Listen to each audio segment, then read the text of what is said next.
തീർച്ചയായും സച്ചിൻ നോക്കൂ, വീടിന് തൊട്ടടുത്ത് നിന്ന് തന്നെയാണ് ഈ പ്രതി പിടിയിലായിരിക്കുന്നത്. താൻ സുരക്ഷിതനെന്ന് കരുതി നടന്നിരുന്ന ചെന്താമരയാണ് കേരള പോലീസിന്റെ ദ്രുതഗതിയിലുള്ള അന്വേഷണ മികവിലൂടെ പോലീസിന്റെ പിടിയിലായിരിക്കുന്നത്. ആ പിടിയിലായപ്പോൾ പോലും യാതൊരു ഭാവവ്യത്യാസവും പ്രതിക്ക് ഉണ്ടായിരുന്നില്ല. ഈ സ്റ്റേഷനകത്തെ തത്സമയ ദൃശ്യങ്ങളാണ് ഇപ്പോൾ നമ്മൾ കണ്ടുകൊണ്ടിരിക്കുന്നത്.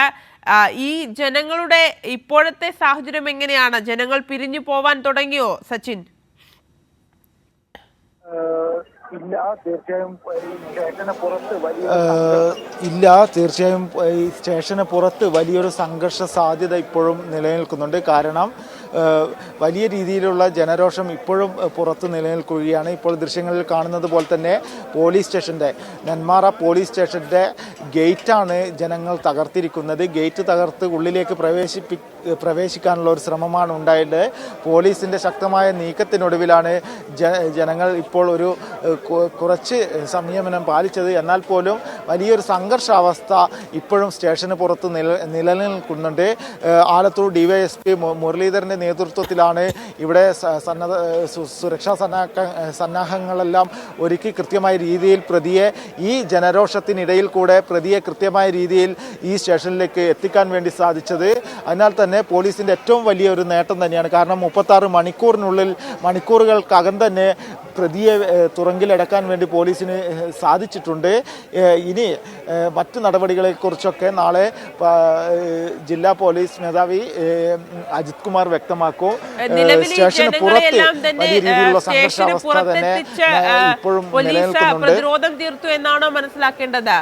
സ്റ്റേഷന് പുറത്തെത്തിച്ച് ഗേറ്റ് അടച്ചു എന്നാണോ മനസ്സിലാക്കേണ്ടത്?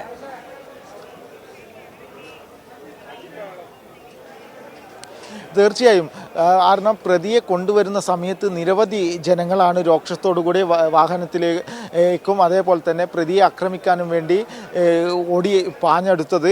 എന്നാൽ പോലീസിൻ്റെ കൃത്യമായ ഇടപെടലിലൂടെ ഈ ജനങ്ങളെ സ്റ്റേഷന് പുറത്തേക്ക് എത്തിക്കാൻ വേണ്ടി സാധിച്ചു. എന്നാൽ ഈ ജനങ്ങൾ ഒന്നാകെ ശക്തമായ രീതിയിൽ തിരിച്ച് ഗേറ്റിനെ തള്ളുകയും അതേ തുടർന്ന് ഗേറ്റ് തകരുന്ന ഒരു സ്ഥിതിയുമാണ് ഉണ്ടായിട്ടുള്ളത്. അതിനാൽ തന്നെ പോലീസിനെ ആക്രമിക്കുന്ന ഒരു പ്രവണതയും ഈ ജനങ്ങളുടെ ഭാഗത്തു നിന്നുണ്ടായി.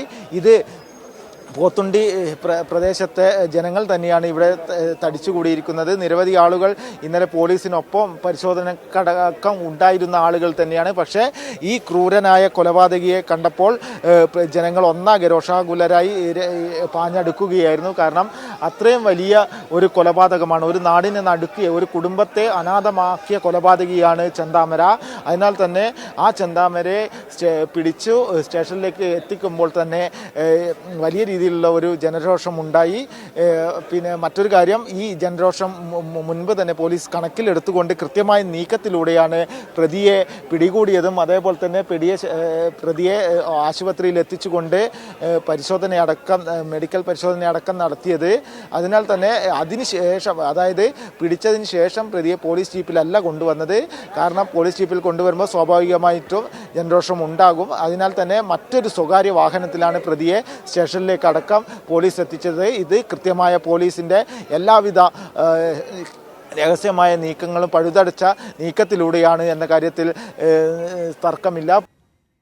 സല്യൂട്ട് തന്നെ നമുക്ക് കൊടുക്കാൻ സാധിക്കും. കാരണം 36 മണിക്കൂറിനുള്ളിൽ പ്രതിയെ ഇപ്പോൾ പിടിച്ചു. തീർച്ചയായും കേരള പോലീസിന്റെ അന്വേഷണ മികവ് എന്ന് തന്നെ പറയേണ്ടിയിരിക്കുന്നു. കേരള പോലീസിന് മറ്റൊരു പൊൻതൂവൽ കൂടി. 36 മണിക്കൂർ നീണ്ട തെരച്ചിലിനൊടുവിലാണ് നെന്മാറ ഇരട്ടക്കൊലപാതക കേസിലെ കൊടും കുറ്റവാളിയായ ചെന്താമരയെ പോലീസ് പിടികൂടിയിരിക്കുന്നത്. സ്ഥലത്ത് ജനങ്ങളുടെ വലിയ സംഘർഷാവസ്ഥ നിലനിൽക്കുകയാണ്. എങ്കിൽ കൂടി പോലീസിന്റെ പിടിയിലായിരിക്കുന്നു പ്രതി എന്നത് ഏറ്റവും വലിയൊരു ആശ്വാസമാണ്. അത് നാടിനും നാട്ടുകാർക്കും, അത്രയേറെ ആ നാടിനെയും നാട്ടുകാരെയും വിറപ്പിച്ച ഒരു കൊടും കുറ്റവാളിയായിരുന്നു ചെന്താമരയാണ് ഇപ്പോൾ നെന്മാറ പോലീസ് സ്റ്റേഷൻ പരിസരത്ത് നാട്ടുകാരുടെ പ്രതിഷേധം നടക്കുകയാണ്. ചെന്താമരയെ സ്റ്റേഷനകത്തേക്ക് കയറ്റിയിട്ടുണ്ട്. മെഡിക്കൽ പരിശോധന അടക്കം പൂർത്തിയാക്കിയ ശേഷമാണ് സ്റ്റേഷനകത്തേക്ക് എത്തിച്ചത്. സച്ചിൻ വള്ളിക്കാടാണ് അവിടെ നിന്ന് തത്സമയ വിവരങ്ങൾ നൽകിയത്.